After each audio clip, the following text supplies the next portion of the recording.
I often talk, as a chiropractor does, from top to bottom, but today we're going to go from the bottom to top. I don't care if you have perfect feet. Strengthening your feet and ankles and working balance is a big deal. If you've had a problem, or your son or daughter, the athlete, has had a concern, you want to pay attention to foot mechanics. Neck pain, backaches, headaches, fatigue, the list goes on, and you're likely on it. Tired of the broken system and big pharma? We offer logical solutions, teach you to think critically, and empower you to reclaim your health. Welcome to the Unplugged Healthcast with Dr. Kevin Weil.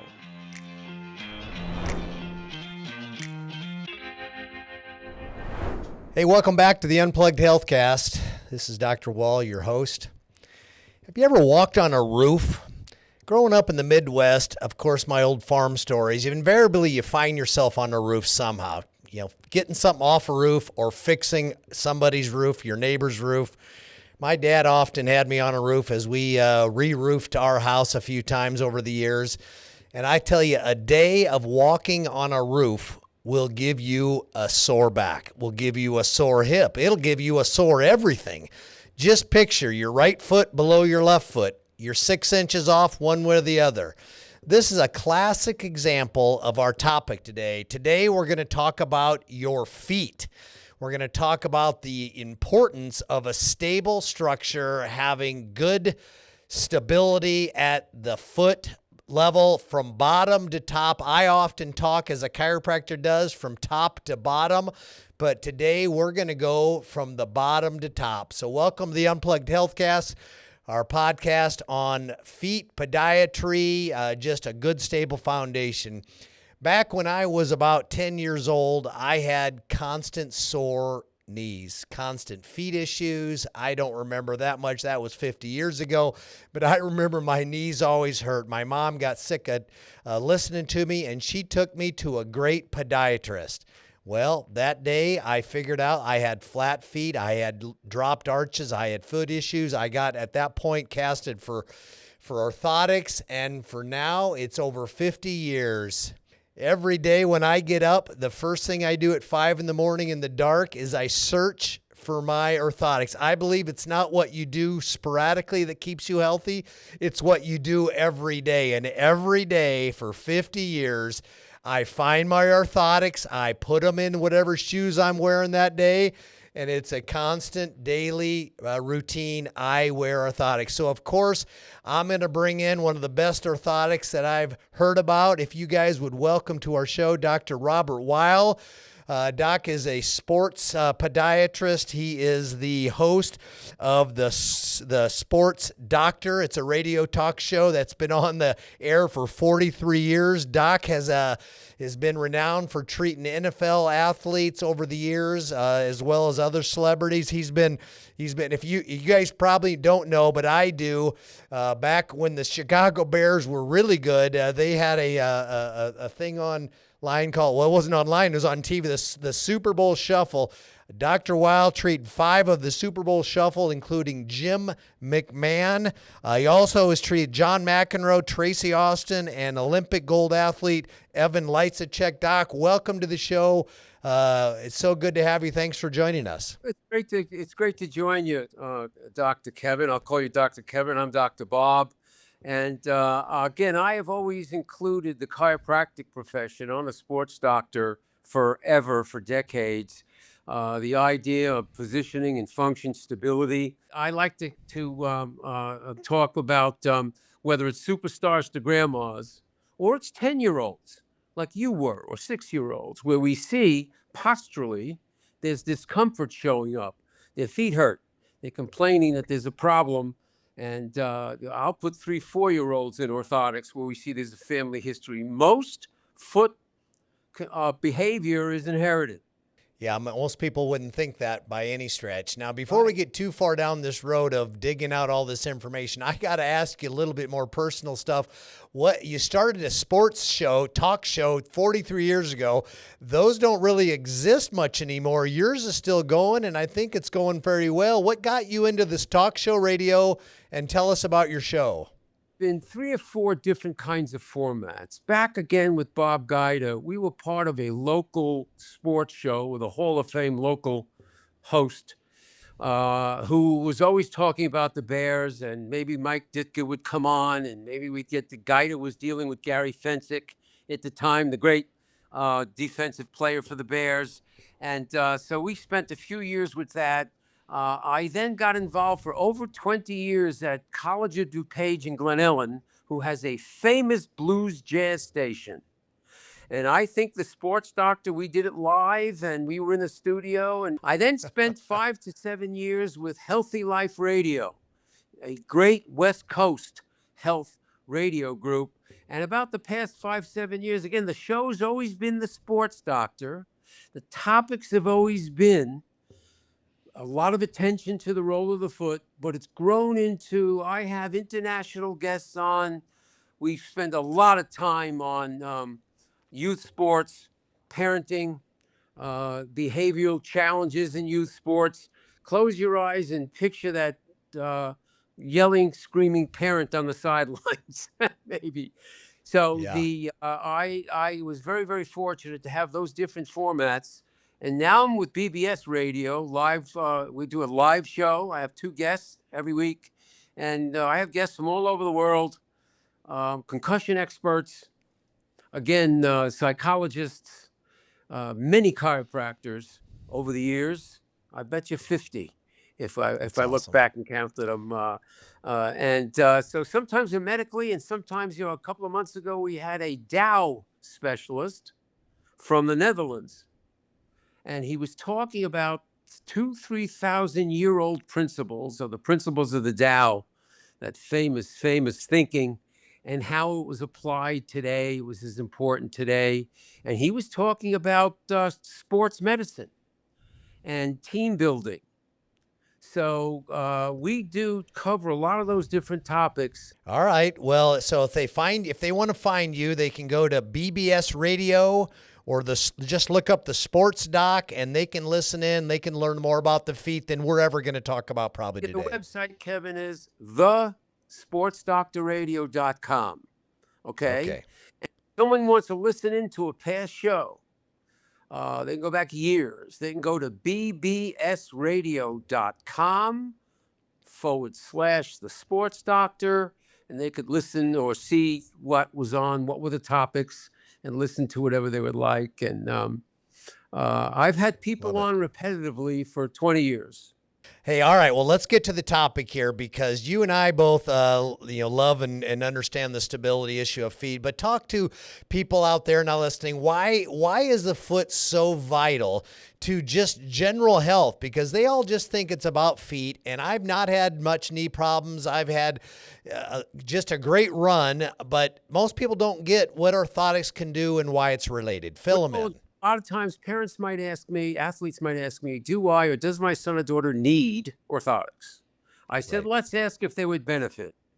Now, when done properly, and when done properly is important, custom orthotics are about optimum positioning of that foot-ankle complex. Put your feet and lower legs in their best alignment.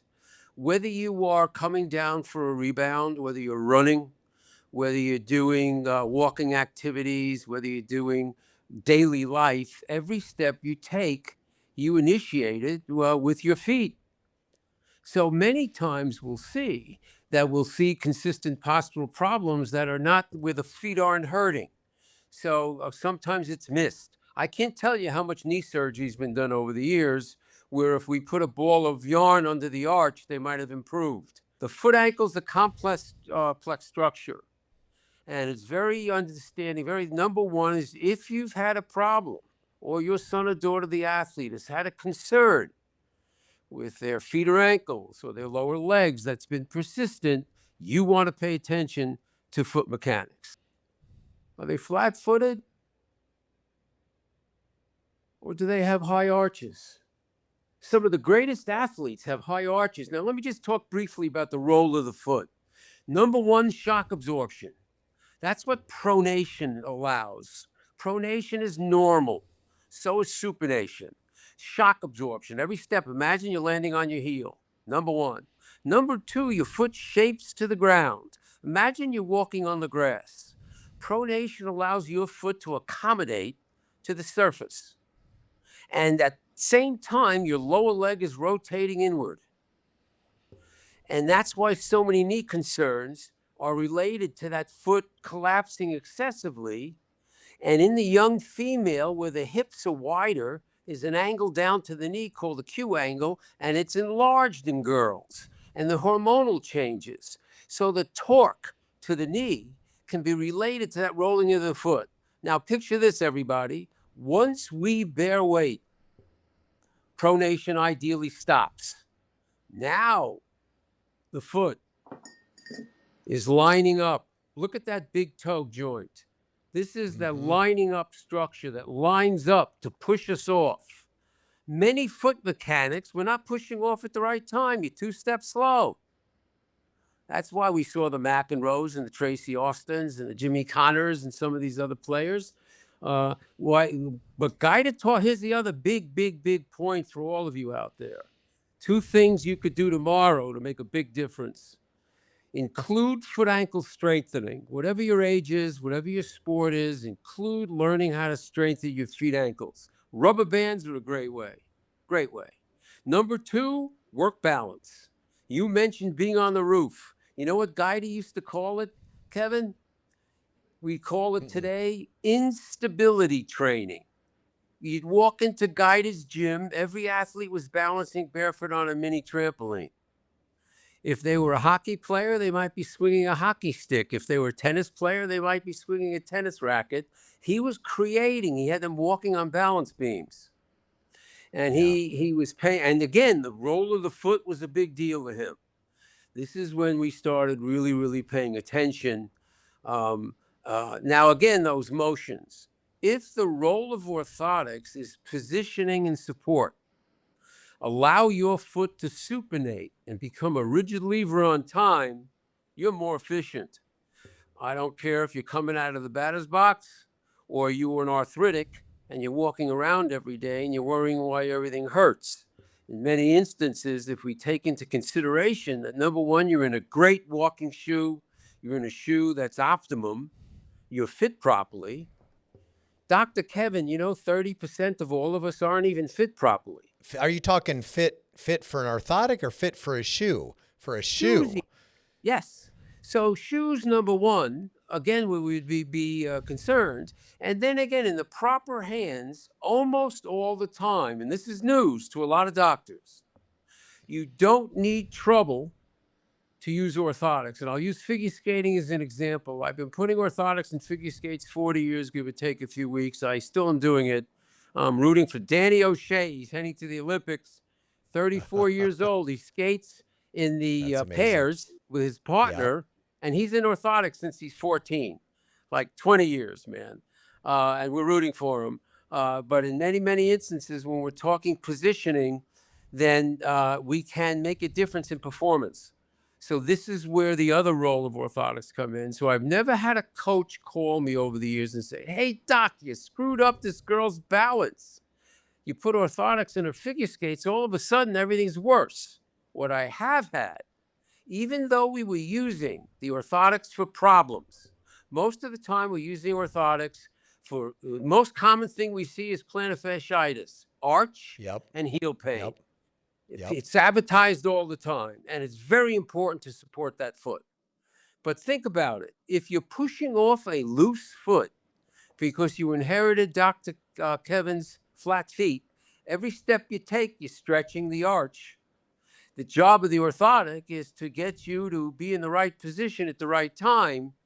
And there's not a serious athlete out there today who's not including this in their repertoire. I think people know that now. They understand the benefit of an arch, but they think they're getting it in their shoes because shoes are selling it like it's a, the arch in the shoe is enough. Do you think any shoe by itself is enough? It's like nutrition. It's the Wild West. It's like talking about biohacking. What is biohacking? It's lifestyle medicine. It's functional medicine, what chiropractic's done forever, which is, hands-on and looking at maybe causes instead of instead of symptoms.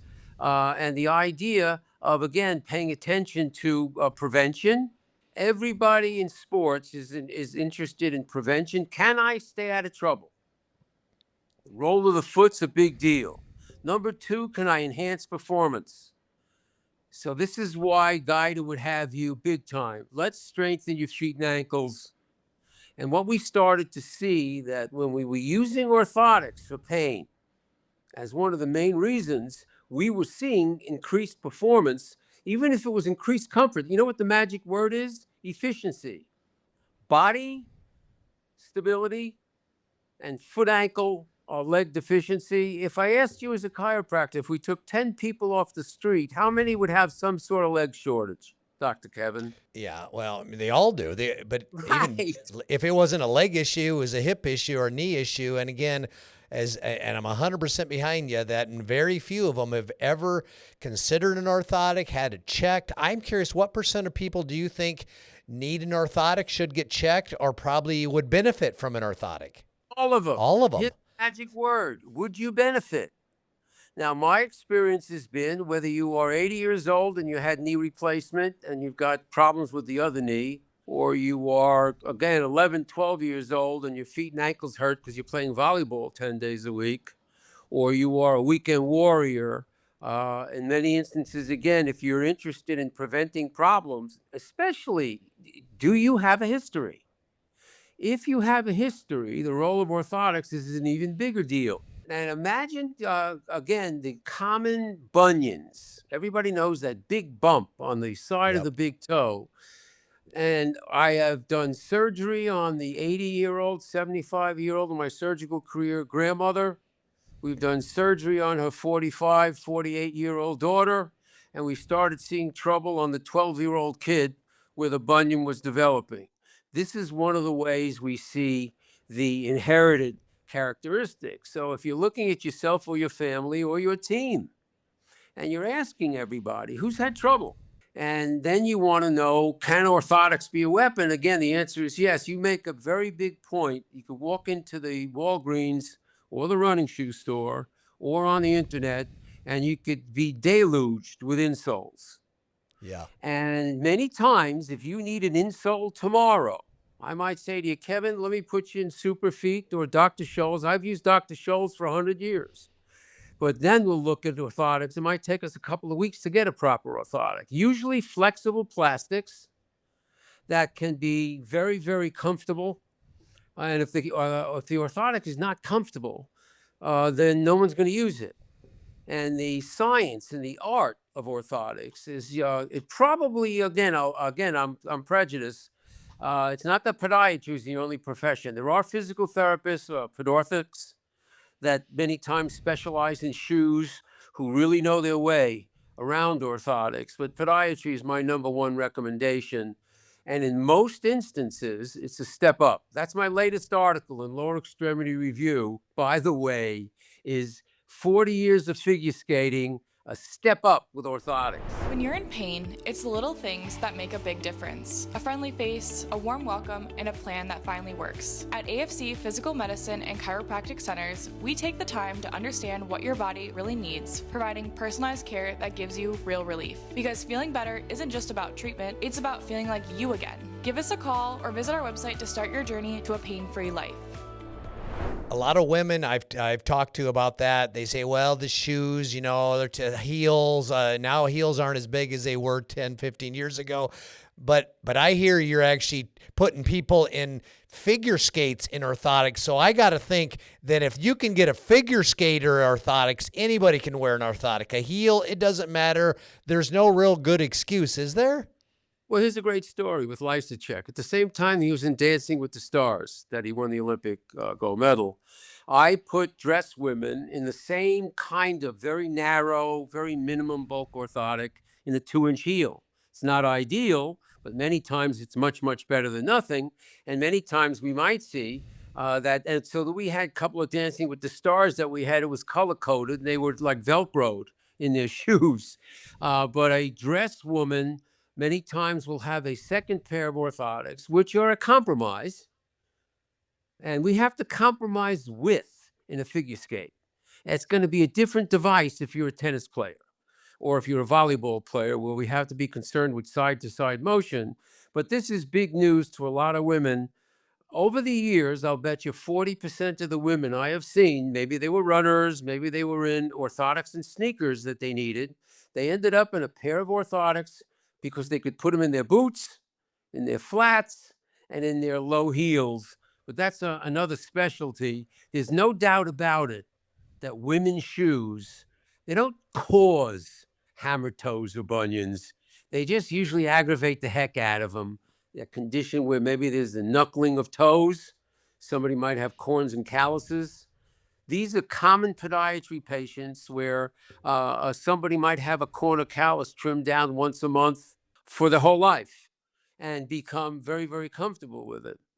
Now we're paying very big attention to type 2 diabetes and the importance of exercise, because I've been talking about childhood obesity, Dr. Kevin, 30 years, and it's as big a problem today in our country as it was then. It's a tremendous challenge. That's why they had to rename diabetes. It used to be called adult onset.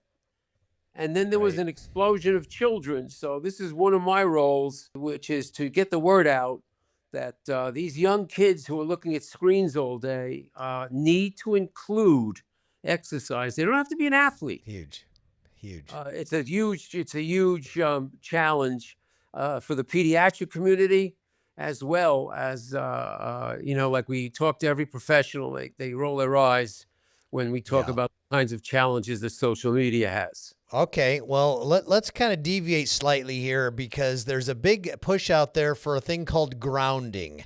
And that means people no shoes, or there's a thing out there called the barefoot shoe, whereas really they say that having no arch support actually makes your foot stronger. So that seems to be kind of contradictory to what you're talking about. I had a great article. It was called The Pros and Cons of Barefoot Running at the time. It was probably 10 years ago. Guida and I, we always included it. That's the word, include it. So one of the greatest pieces of equipment today, they were one of my sponsors for a couple of years, is called the sand dune stepper.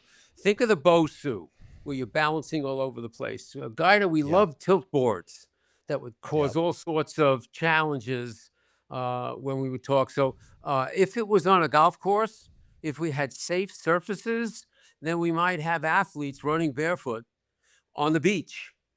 What I like so much about the sand dune stepper, it allows, I have one right next to me, is you can work that those Guida used to say. There was a very famous pianist. If everybody out there, they might remember von Cliburn. He was a famous pianist. And Guida would tell his athletes, I want your toes as strong as a von Cliburn's fingers. And that's where he would include that kind of training.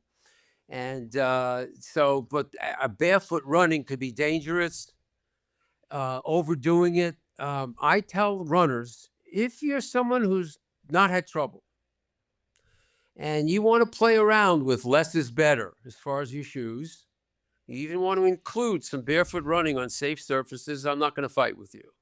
I will tell you to strengthen your feet and ankles. I don't care what your sport is. I will tell you, if you don't know how to use rubber bands, learn how. I have 9-year-olds who use rubber bands, and I have Olympians. And foot ankle, if you learn how to move up and down against rubber bands, turn side to side, pull up against rubber bands, you could do it in 10 minutes twice a week. And usually it's very, very helpful, especially with people who've had ankle problems.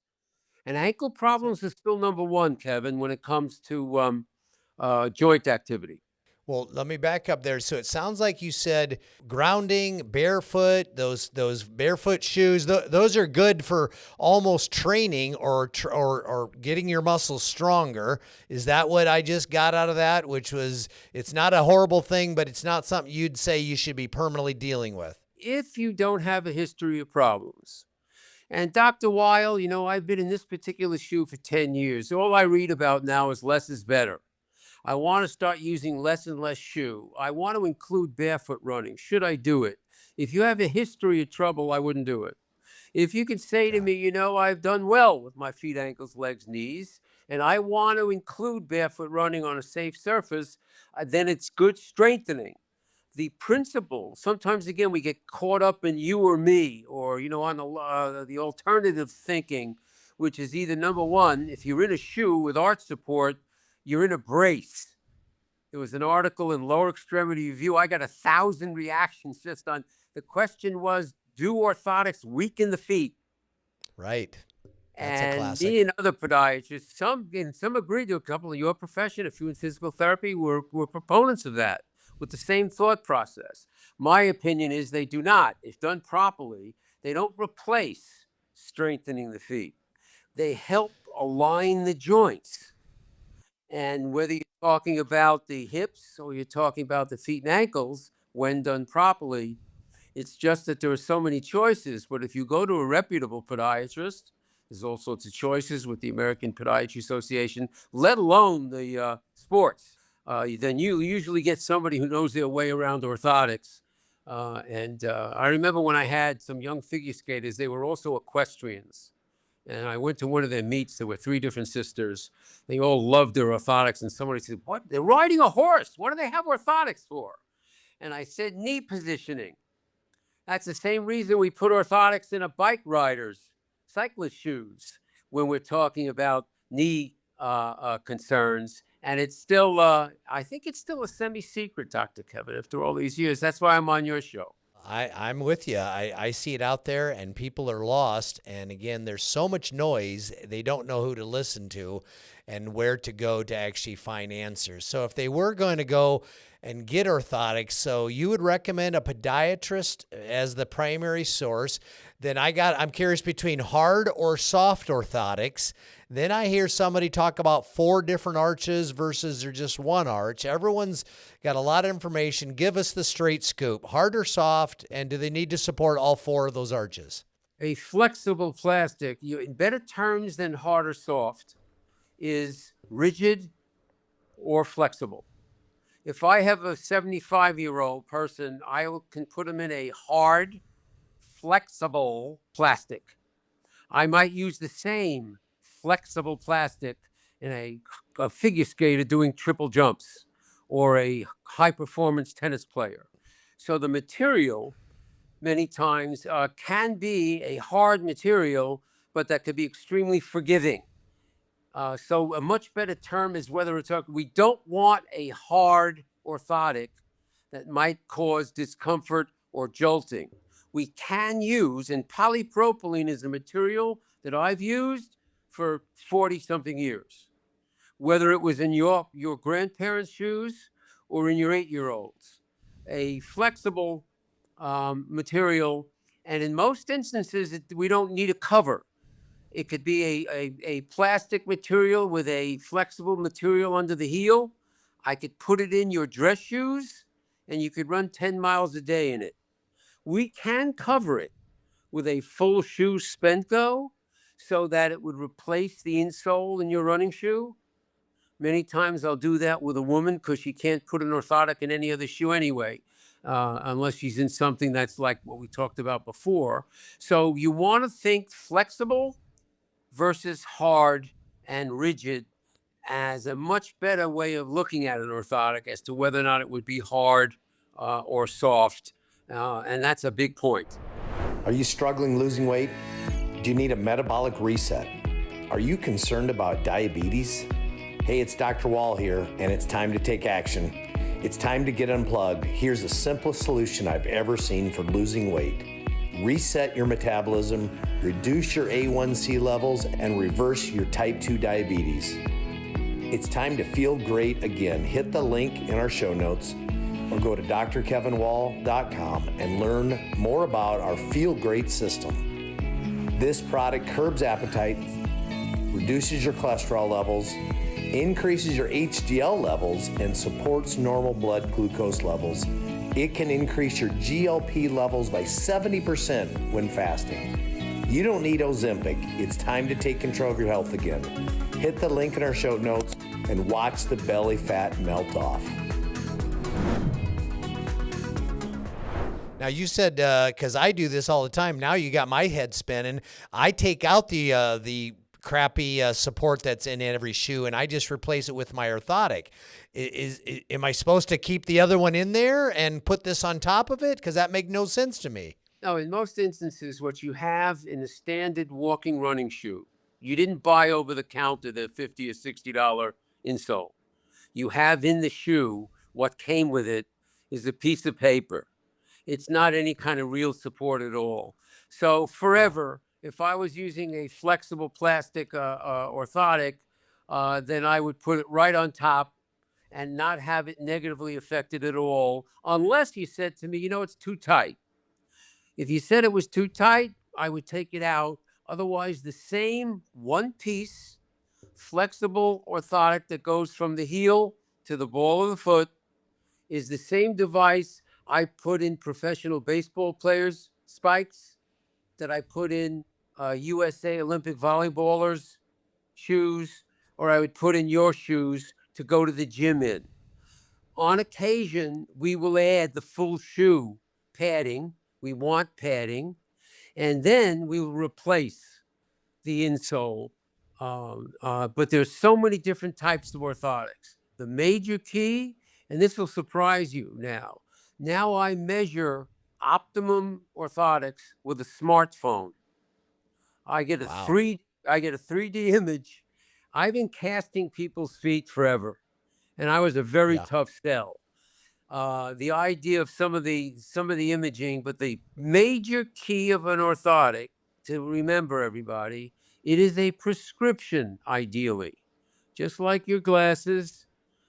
If I say to you, hey, look, go to Walgreens and get a pair of readers, hey, you might find them helpful. That's not bifocals. That's not prescription. If you said I got a crown, that's prescription. So a prescription orthotic is something that's made usually, again, by plaster casting or by some sort of flexible molding. But the key is, what is the position of the foot ankle when you are doing that measuring? And in most instances, we call neutral position, where we take a positioning of the foot, non-weight bearing, and we load it. And that gives us the ideal height of the arch compared to you standing in a mold or walking on a surface in a walking shoe store. The most effective measuring of orthotics in my hands is non-weight bearing. And then the material is secondary, but flexible polypropylene, I tell everybody that we give that orthotic, if you break it, I'll make you famous. I'll put your picture on the wall next to John McEnroe's, because it's unbreakable. Gotcha. And that makes a big difference when you see the world of orthotics. A lot of people see, especially when they're sold as, in your profession, you call it a foot leveler, a hip leveler, and chiropractic. And that's a usually helpful insole for foot ankle as well as postural problems, even though I do believe that you could take a step up with what I'm talking about is a step up to what chiropractors usually dispense in their office. There are a few who do the kind of casting that I've talked about, which is a little messy and is neutral positioning. But other than that, they would use a hip leveler, which was most instances for leg length imbalance. But we combine both. That's why I like the number one expert to me in someone's leg length is a chiropractor. And I combine his knowledge. Is she a 16th inch short? Is she 2 millimeter? And with the orthotic, so I might have a heel wedge that includes that 1/8 inch, whatever was recommended by Dr. Kevin. And then we have the best of both worlds. We have leg length correction, and we have arch and orthotic positioning. And that's why positioning is such a better word than support. Because if support is hard, like we said, then that athlete's going to take their orthotic, or that grandma is going to take their orthotic out. I can't wear it, Dr. Weil. It's not comfortable. It's bothering my arch. Heard So that all the time. fitability, if I give you orthotics tomorrow, I'm talking to you, whether it's you or your superstar kid, I'm talking to you or seeing you in 2 weeks. Hey, Kevin, how are you? You comfortable? There is a break-in period for orthotics. I might say to you, if you got them today, hey, look, wear them an hour a day, 2 hours the second day, 2 hours the third. Skate in them maybe a half hour, 2 hours at a time. Most athletes are running and jumping in orthotics 10 days, 2 weeks. And we on occasion, something's got to be adjusted. The more uncomfortable they feel in one is more indication they need one, because I know when the flatter that foot, the harder that anyone could adapt to something that's arched. If the orthotics is done properly, break in, if done intelligently, nobody Yeah. says wear the brand new orthotics until your feet are killing you. I tell Right. you it's a prescription, number one. And I also tell you there's a break-in period. You're changing everything. You're changing your knee position. You're changing your postural rotation or instantaneous, again, pronation, supination. And but most, even senior citizens, they're walking every day in their orthotics in about 10 days. And they might use the same orthotic again, 5 years, 10 years. Matter of fact, I just had one of my famous photographers. He brought his granddaughter in, who's a serious figure skater. And his orthotics, I think, said 1991 on them. And we were laughing about, again, the same flexible plastic, the same comfortable that he's had in every pair of boots he's ever worn, taking bar mitzvah pictures or wedding pictures or standing all day with celebrities. So again, orthotics have to be comfortable. And the doctor who prescribes them, it's his or her responsibility. Orthotics are nothing that you, hey, listen, man, good luck to you. I see much too much of that, whether it's an orthopedic surgeon or podiatry. So I tell people, talk to your general practitioner or your chiropractor. Who is the podiatrist that they recommend, that they work with? In most instances, they have somebody that they recommend. And then if you're smart, and the more serious your sport, the more what I'm talking about is a big deal. Again, I don't care if you have perfect feet. Strengthening your feet and ankles and working balance is a big deal. Talk to your general practitioner or chiropractic physician, get a referral, and then you can get smart. Again, a couple of different rules. If you're in a shoe that you have confidence in, again, be in a brand shoe. There's a lot of it. Are you in Adidas? Are you in New Balance? Are you in Nike? If you got a shoe that you like, great. Every year, shoes change. It's like buying a car. Yeah. Advertising. So confusing. Exactly. But if you strengthen your feet and ankles, you're smart. How long should a shoe last? Now, since you brought that up, I am curious because I know these are questions I get all the time. If you have a shoe that you're using for a sport, if you're smart, minimum once a year. Ideally, probably twice a year. You take the shoes that you've been playing tennis in for 6 months. Also, get a shoe with the sport in mind. So get a tennis shoe. So it does matter, the sport, Yes, the way it they does. label that. Now, there is an exception, and it's called a contrast shoe. Where you can get a shoe that is a multitask shoe that you can play basketball in, or be a runner in it, run trails in it, that has that capability. Running shoes are made for one foot in front of another. Running shoes are not made for side-to-side sports. So that's why you want to be in a cross trainer. It's called a cross trainer. Then you want to be fit. Do you know that if you've had children as a woman, you might have a shoe size that's gone up 1 or 1.5 sizes? Or someone who at 35 years old was size 9, now they're 10.5. So being fit becomes a very important criteria. And again, if you are performance minded, you or your kid, or you are yourself, then consider orthotics something, if done properly, that you'll benefit from. You don't need trouble to benefit from orthotics. My ad says you'll be 2 steps quicker. Well, that's a paradigm shift for sure. Everyone waits till pain. I say pain's the last thing to show, the first thing to go. Yes. And same with foot. If you're waiting for your feet to hurt and then you're going to go see the Dr. Weil or somebody like him, you're probably too late. It's never too late, but it's probably not the best time. Wait. If you're looking for performance, not just pain, that's what I love and what I'm going to take away from this podcast. I love your passion, and it's been 43 years you've been doing this. Most people don't make it 20 in my profession. I bet in your profession, you're one of the few ones still standing. This is Dr. Weil and Dr. Robert Weil, and if you want to check him out, the sports doctor on radio, BBC, you said? Go to the sportsdoctorradio.com. There you go. Sportsdoctorradio.com. You'll find out all sorts of information, including my induction into the National Fitness Hall of Fame, my book, hashtag Hey Sports Parents. You want to listen to past radio shows? Go back years. bbsradio.com/the Sports Doctor. I look forward to you joining me in the future. Great to be with you. Thank you. I appreciate you, Doc. Have a blessed day. And always remember, from the Unplugged Healthcast, be blessed, be healthy, never give up, never give in. We'll see you on the next episode of the Unplugged Healthcast.